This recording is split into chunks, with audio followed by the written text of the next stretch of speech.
papunta ngayon sa Goyam.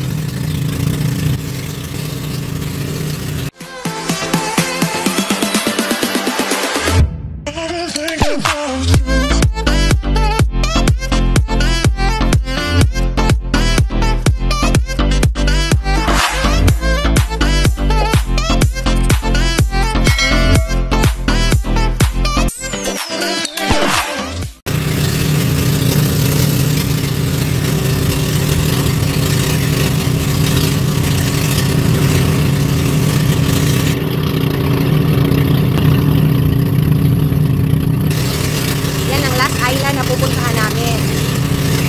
Ayun.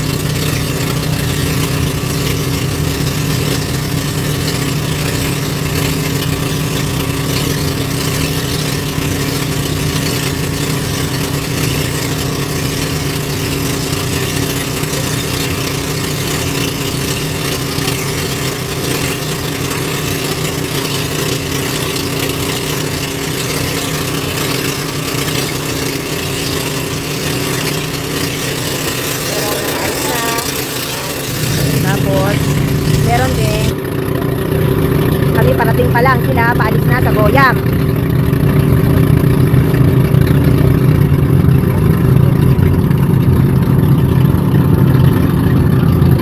Hindi, bye-bye.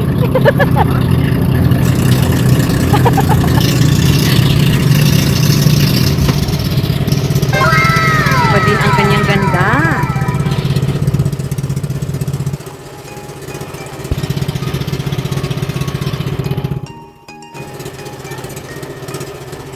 Napakaganda niya.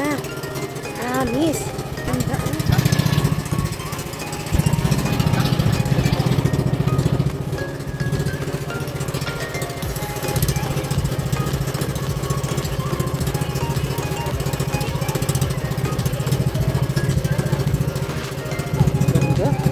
Ganda din no? Ibang ganda.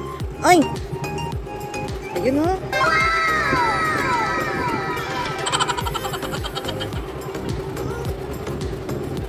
Katalikod naman eh. Ayan. Ang ganda. Ito yan. Ang dami lang mga algae. Pero right. O dumo. Ay, na-timing ko rin dumo na marami na namang ano. Maraming mga alam mo na. So, ayan.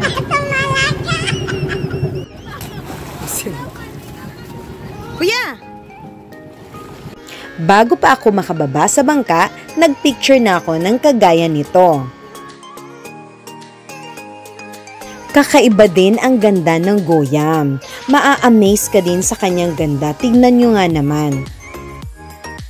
At nais ko ding ipakita sa inyo na sa Siargao, walang body shaming doon. Basta ang mahalaga, nasa beach ka. Kaya kung nakaganyan man, ang ayos mo, nakatupis ka, pwedeng-pwede dahil nasa beach ka naman. So, alito na tayo sa Goyam. Ho-ho! Yan. So, punta tayo dito sa magpa-picture naman tayo.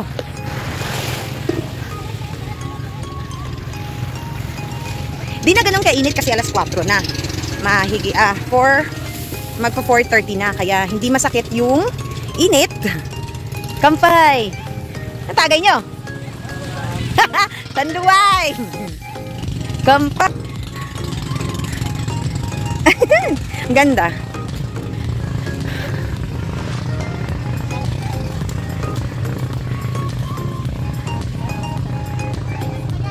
Ayan.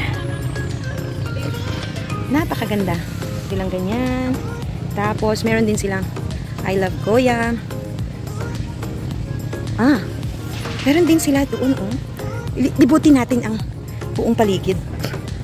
So, libutin natin. Balikan natin yung mga gamit. So, dito. Ayan.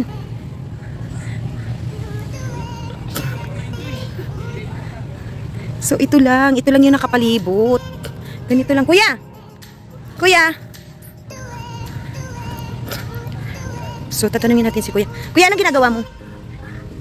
Ito palang ganito ay yung magpa-practice ka on how to balance yourself sa pagsusurfing. Ayan. So, ikutin natin ha. Ikutin natin ang buong Goyam. Kuya! Ito lang kalaki ang Goyam? Ganyan? Sa inyo to? Sa inyo? Inyo to ba? Inyong island? Island nyo to? Hindi. Sino? Sino amo nyo? Pinoy din or ano? Hindi. Kanya to. Paano yan pag high tide? Hindi maabot? Hindi naman. Okay. So yan, yung parang duyan na yan, yan yung parang diyan ka magpa-practice ng surfing, parang gano'n. Ganda no. Maliit lang pala siya no, mga ilang square meter kaya to Kuya kalaki. Ito. Laki lang ng tata to. Mga 1,000, 2,000 mga ganun. Pero wala din tong 1 hectare no. Din no. 5,000. Okay, tingnan natin yung likod ha. Yan. Meron din pala siyang ganyan. Pero pwede rin palang merong pool dito oh. Di ba Kuya? Ayan oh, ang ganda nang nasa likod. Yung mga tao halos nasa harap lang pero hindi nila nakita to. Ayan. Ito yung likod ng Goyam. Ayan. Inikot ko talaga yan. Ang ganda. Ayan, likod yan ng Goyam. Maliit lang pala siya. Nasa mga 5,000 square meter lang daw to dito. Ang dami. Ano to? Anong ginagawa nyo sa mga nyug? Kuya, anong ginagawa nyo sa mga nyug na to? Ginagawang kopra? Bakit hindi nyo binenta as mga buko dyan? Buko juice? Anong bawal? Ayaw nila ibenta as buko? Yung may-ari. Hi! Siya pala. Saan ang bahay nila? Ito or ito? Pumupunta lang sila. Kayo yung gwardiya? Okay. Meron ding mga cottage, wala? Or Ganyan lang, mga parang kubo-kubo. pwedeng mag-overnight? Magkano ang rate sa overnight? Ano, ilang grupo? Kung isang grupo, mga 15, mga ganyan, magkano? 100 per head. 100 per head. Sa mga mag-overnight. So, sa mga dumadayo, wala na. Magkano man ang entrance? 40.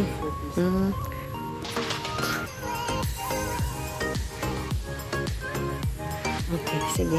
Libutin pa natin, ha? Yan o, merong mga nag-practice. Yan. So, ikot tayo. Iikot ko talaga kayo dito ha. Tapos ito pa, sige. Pasilip ko rin sa inyo. Dito na side. Ayan. Oh, ang ganda. Ang ganda. Dito na side. So, dito na side, oh. Ang ganda, oh.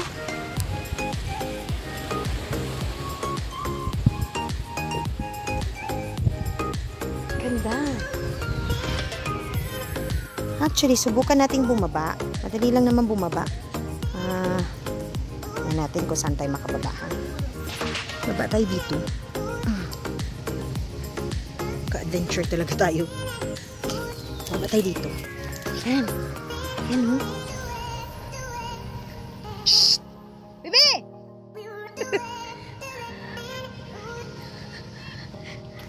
Iniikot ko, be!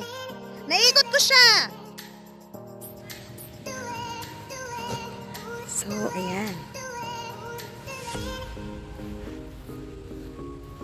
Inikot natin to. Ang buong place. Okay? Ito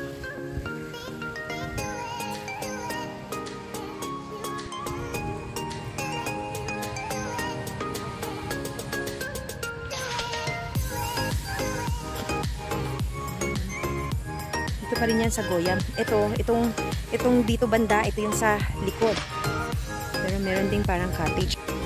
Yan. Nag-high tide to hanggang dito yung tubig. Pero sabi nung hindi naman daw talagang natatabunan ang island na to.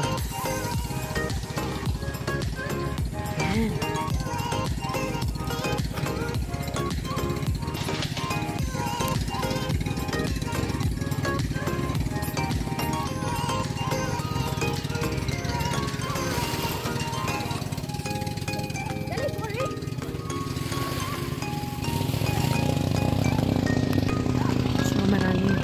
tao din. Yan.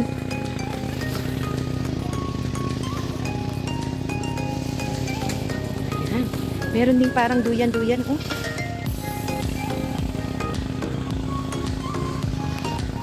Yan, oh. Ben! Ay, nag-volleyball kayo?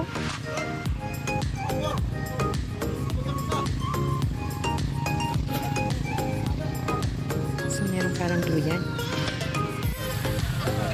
So, ang dami kong naikutan dito. Halos naikot ko ang buong island na ito. Itong Goyam Island. Maliit lang siya.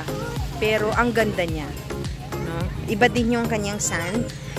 Cooling sand din. Tapos yung grano din ng kanyang in between siya dun sa island kanina na naked at saka yung yung pinuntahan namin kanina na magpupungko. Mas siya, hindi siya pino, hindi rin siya malalaki, yung tama lang. Yun. So, ang ganda ng Goyam.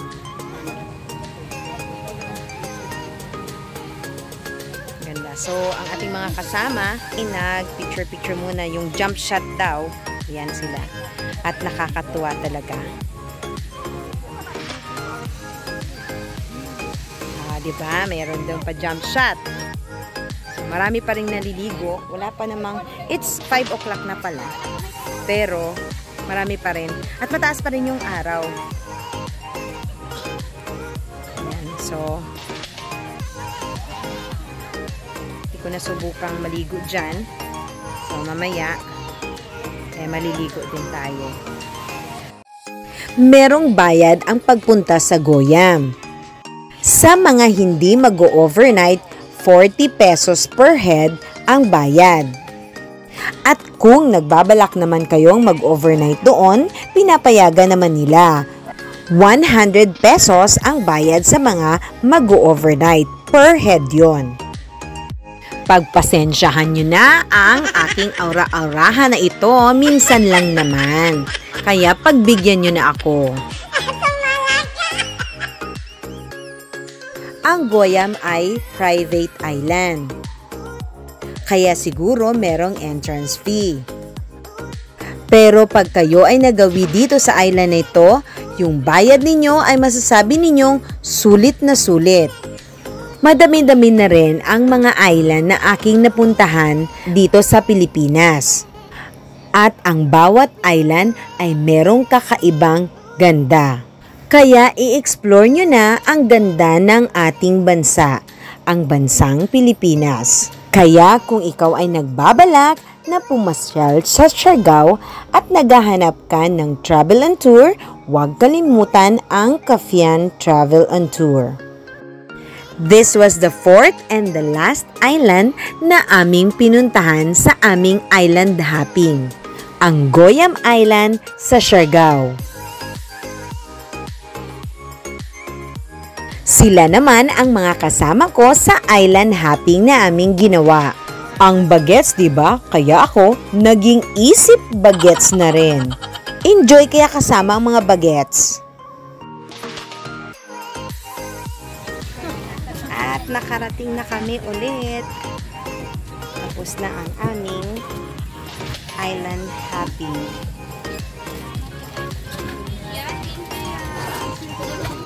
Thank you for watching, everyone!